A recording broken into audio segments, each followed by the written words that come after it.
जय हिंद दोस्तों, स्वागत है हमारे channel GK current by Shivam में। हम आज आपसे डिस्कस करेंगे संविधान के कुछ इंपॉर्टेंट टॉपिक मौलिक अधिकार के बारे में।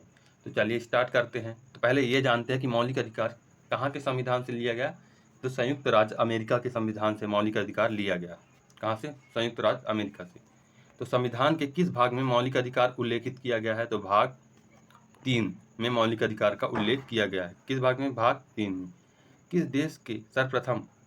देश के सर्वप्रथम मूल अधिकार को संवैधानिक मान्यता प्रदान की गई। तो किस देश के? तो अमेरिका देश के सर्वप्रथम मूल अधिकारों को संवैधानिक मान्यता प्रदान की गई थी। निम्नलिखित में से किस अनुच्छेद में भारतीय नागरिकों के मूल अधिकारों का वर्णन है? तो किस अनुच्छेद में? अनुच्छेद 12 से 35 तक भारतीय नागरिकों के मौलिक या मूल अधिकार का वर्णन है।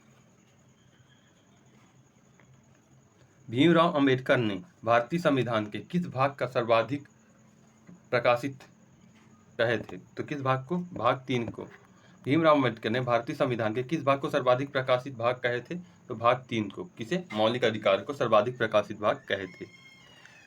मौलिक अधिकार का निलंबन कौन करता है? तो मौलिक अधिकार का निलंबन कौन करता है? राष्ट्रपति करते हैं। कौन? राष्ट्रपति। प्रारंभ में कितने मौलिक अधिकार दिए गए थे? तो प्रारंभ में 7 मौलिक अधिकार। कितने? 7 मौलिक अधिकार दिए गए थे। वर्तमान में भारतीय नागरिकों को कितने प्रकार के मौलिक अधिकार प्राप्त है? तो वर्तमान में भारतीय नागरिकों को 6 प्रकार के मौलिक अधिकार प्राप्त है। तो 6 प्रकार के तो कौन कौन से? समानता का अधिकार, स्वतंत्रता का अधिकार, शोषण के विरुद्ध अधिकार, धार्मिक स्वतंत्रता का अधिकार, सांस्कृतिक तथा शिक्षा संबंधी अधिकार, लास्ट है संवैधानिक उपचारों का अधिकार।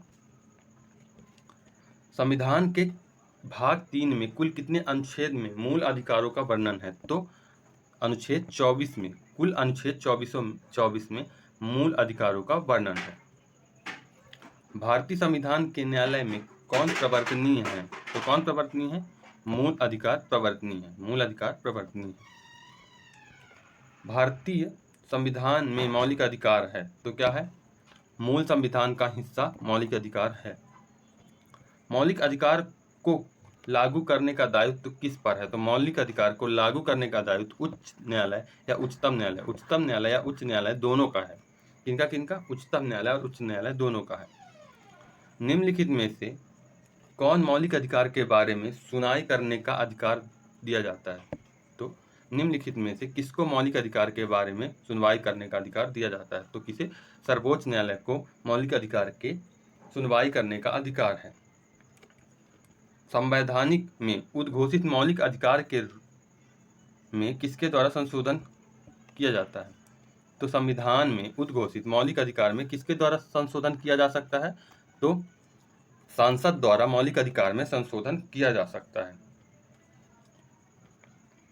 भारतीय नागरिकों को दिए गए मूल अधिकारों को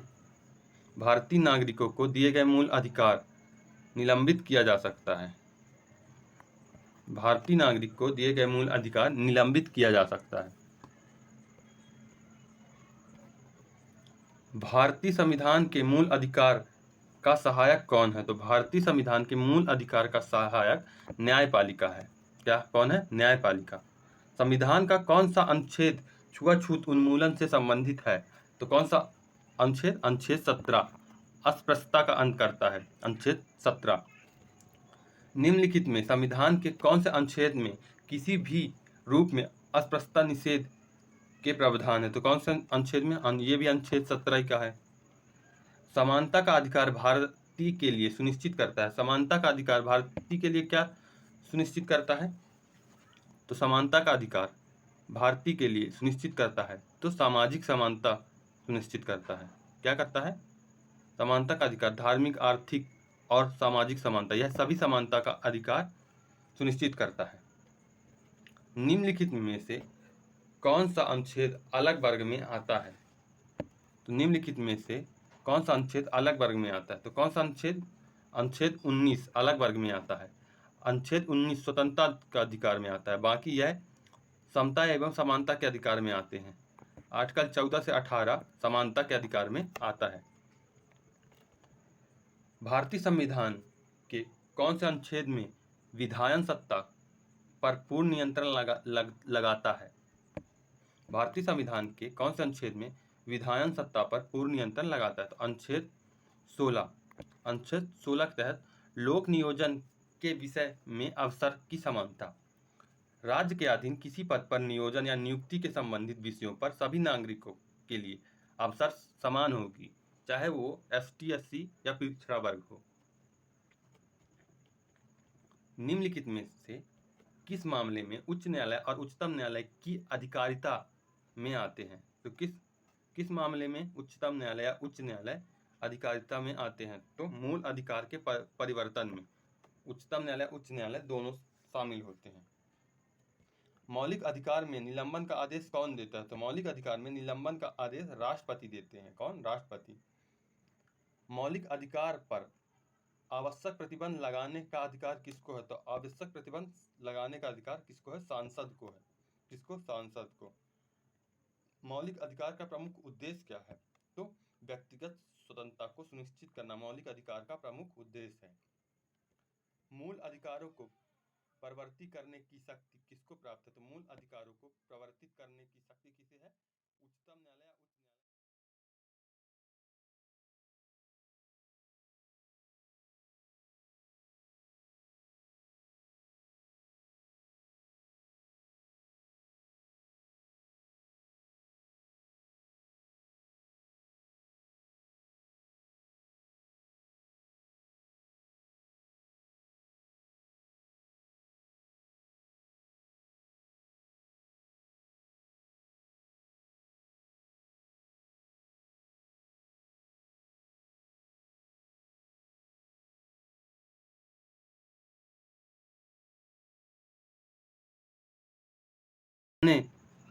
समानता का अधिकार है तो नागरिक अधिकार है। क्या है? नागरिक अधिकार। स्वतंत्रता के मूल अधिकार से संबंधित संविधान के अनुच्छेद 19 के अंतर्गत कितने प्रकार के स्वतंत्रता प्राप्तभूत हैं? तो कितने प्रकार के? 6 प्रकार के।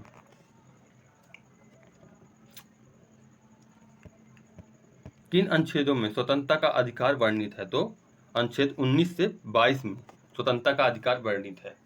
अनुच्छेद 19A में है बोलने की स्वतंत्रता। अनुच्छेद 19B में है शांतिपूर्वक बिना हथियार लिए हुए एकत्रित होने की स्वतंत्रता।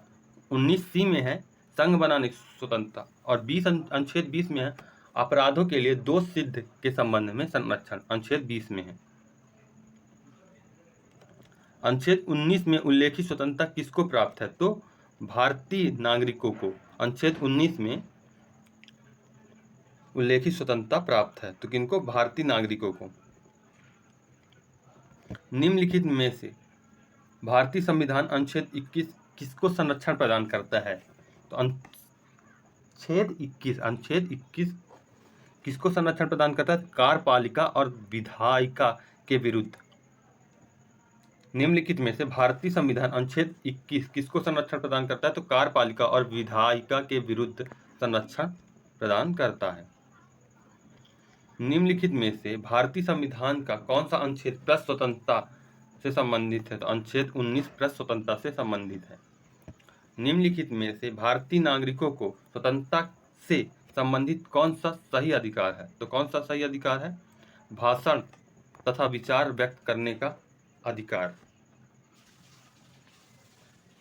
प्रेस की स्वतंत्रता किस अधिकार में निहित है? तो प्रेस की स्वतंत्रता भाषण देने की स्वतंत्रता में निहित है। किसमें? भाषण देने। निम्नलिखित में से कौन सा मौलिक अधिकार नहीं है? तो कौन सा मौलिक अधिकार नहीं है?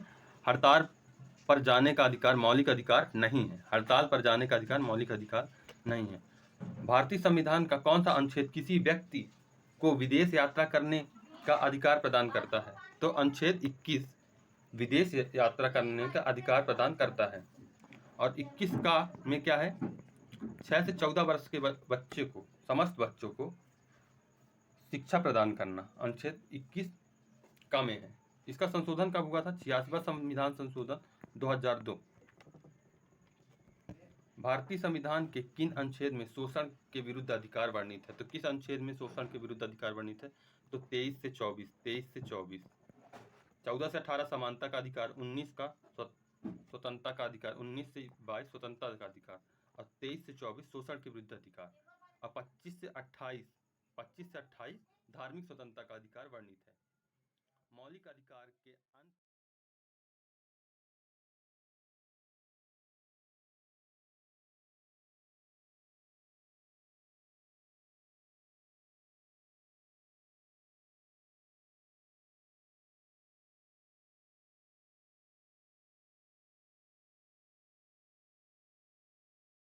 में कार्य नहीं कराया जा सकता। तो कितने उम्र के बच्चे? 14 वर्ष तक के उम्र के बच्चों को कारखाने में कार्य नहीं कराया जा सकता। संविधान के किन अनुच्छेदों में धार्मिक स्वतंत्रता का अधिकार उल्लेखित है? तो धार्मिक स्वतंत्रता का अधिकार 25 से 30 तक में निहित है, या 25 से 28 तक में निहित है। 25 से 28 तक में निहित है। अनुच्छेद 25 किस संविधान अनुच्छेद 25 किस संविधान से संबंधित है? तो किस संविधान संबंधित है? धर्म की स्वतंत्रता, धार्मिक स्वतंत्रता से संबंधित है, फ्रीडम टू रिलीजन। संविधान के किस अनुच्छेद में सिखों द्वारा कृपाण धारण करना धार्मिक स्वतंत्रता का अंग माना गया है? तो अनुच्छेद 25 या धार्मिक स्वतंत्रता से। किस अनुच्छेद में धार्मिक स्वतंत्रता का अधिकार दिया गया है? तो अनुच्छेद 25 से 28 तक में धार्मिक स्वतंत्रता का अधिकार दिया गया है। भारतीय संविधान के किस अनुच्छेद में संवैधानिक उपचार का अधिकार है? तो अनुच्छेद 32 में। किसमें? अनुच्छेद 32 में संवैधानिक उपचार का अधिकार दिया गया है। संवैधानिक उपचार का अधिकार किन परिस्थितियों में निलंबित हो जाता है? तो संवैधानिक आपात की स्थिति में घोषणा के दौरान सेना के सदस्य के संबंध में जब सैनिक विधि लागू करते हैं, इन सभी परिस्थितियों में संवैधानिक उपचार इन परिस्थितियों में निलंबित किया जा सकता है। मौलिक अधिकार को लागू करने के लिए किसी न्यायालय द्वारा क्या लागू किया जाता है? तो क्या लागू किया जाता है? समादेश। क्या? समादेश या कमांड लागू किया जा सकता है। व्यक्तिगत स्वतंत्रता के लिए कौन सी रिट याचिका दायर की जा सकती है? तो व्यक्तिगत स्वतंत्रता के लिए कौन सी याचिका दायर की जाती है? तो हेबियस कॉर्पस रिट दायर की जा सकती है। निम्नलिखित में कौन मूल अधिकार के अंतर्गत नहीं आता? तो संपत्ति का अधिकार मूल अधिकार के अंतर्गत नहीं आता। कौन? संपत्ति का अधिकार मूल